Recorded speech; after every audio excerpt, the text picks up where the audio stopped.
hari ikintu umugisha Ben yifuza gukora ariko the Ben akamubuza. Hari ibintu wifuza gukora nta mugisha. So oh my man, a lot. Ari byinshi cyane. Harimo nko ku ari nka mbashaka urumva. Ingana nshaka kujya nka Ben umugisha man. Ariko the Ben akavuga you sure wibeshye tu. Yeah, anyways, yeah. Ni cyo kintu abantu bakwitiranyho ariko batakuziho cyaba kwibeshya. Maybe bakirako nshaka kubona ni data. You think so? Ako ntabwo byemeze ko na ariko ntabwo yata jewe I think ahubwo ndihisha.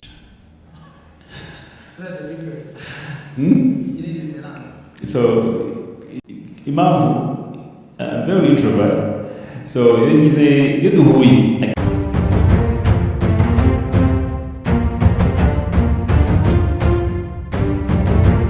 Mugisha Benjamin uzwi cyane nka The Ben ni umwe mu bahanzi b'Abanyarwanda bamamaye cyane ku rwego rw'u Rwanda ndetse no ku rwego mpuzamahanga. Amateka ye atangirwa n'urugendo rurerure rwatangiriye muri korali kugeza abaye icyamamare muri Afurika ndetse n'ibwotamasimbi.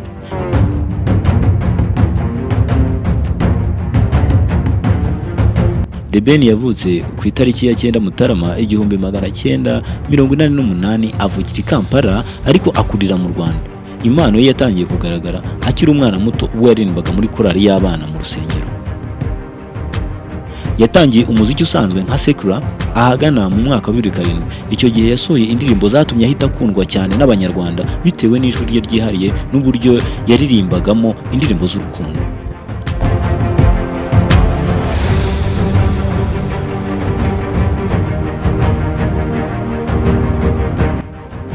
Indirimbo ze za mbere nka Amaso ku maso, Wigenda, Zubeda yakoranye na Kamishi. Muri icyo gihe yahise azamuka cyane amenywa n'Abanyarwanda ku rwego rwo hejuru. Yari mu itsinda ry'ababyinnyi ba Tom Close ari kumwe n'abitwa Dream Boys, ari kumwe na Kitoko, maze baza gufata iya mbere bajya gukundisha umuziki Abanyarwanda.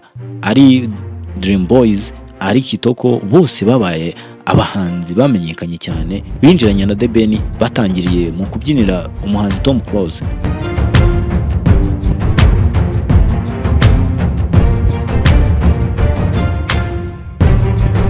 Mu mwaka wa 2010 ubwo yari amaze kuba icyamamare mu Rwanda, The Ben yagiye muri Amerika ari kumwe n'umuhanzi Meddy.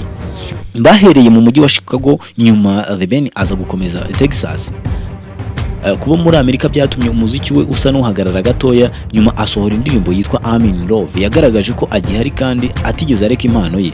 Iyi ndirimbo yagize ubuhambare bukomeye muri Amerika kuko n'abazungu barayimenye, bigaragaza ubuhanga bwe yihariye kabone n'ubwo yaba ari mu Rwanda cyangwa muri Amerika. Mu mwaka wa 2017 The Ben yagarutse mu Rwanda bwa mbere nyuma y'imyaka 6 ari muri Amerika, aho yakoreye igitaramo cy'amateka muri East African Party. Iki gitaramo cyaritabiriwe ku rwego rwo hejuru. Kuva icyo gihe yatangiye gukorana n'abahanzi b'ibirangirire muri Afurika. Ibi bituma umuziki w'u Rwanda urenga imipaka.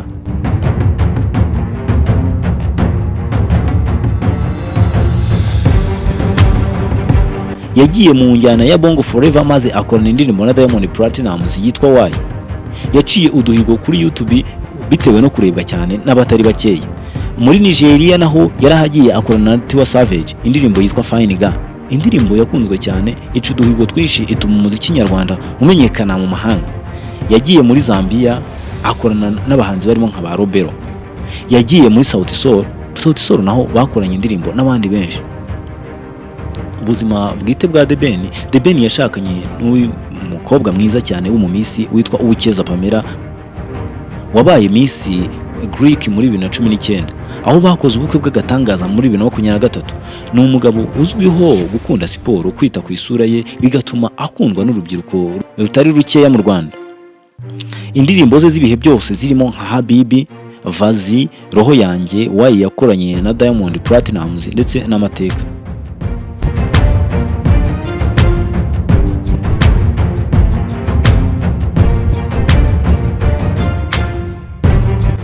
The Ben akomeza kuba umwe mu nkingi za mwamba z'umuziki nyarwanda, akaba ari umwe mu bahanzi ba mbere bujuje Speka Arena. Iyi ngiyi ni inzu y'imyidagaduro ikorerwamo ibitaramo bitandukanye.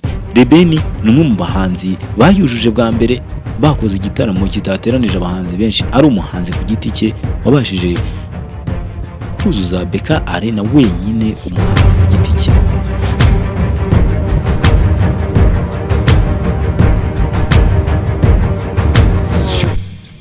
Akomeza kwandika amateka atandukanye, akomeza gushyira umuziki nyarwanda ku rundi rwego. Niba umukunda atubwire ni iyihe ndirimbo ye wakunze, ni iki kintu se ubona yahindura. Twandikire muri comment wowe ubanye natwe muri iki kiganiro. Ndagushimiye. Imana iguhe umugisha.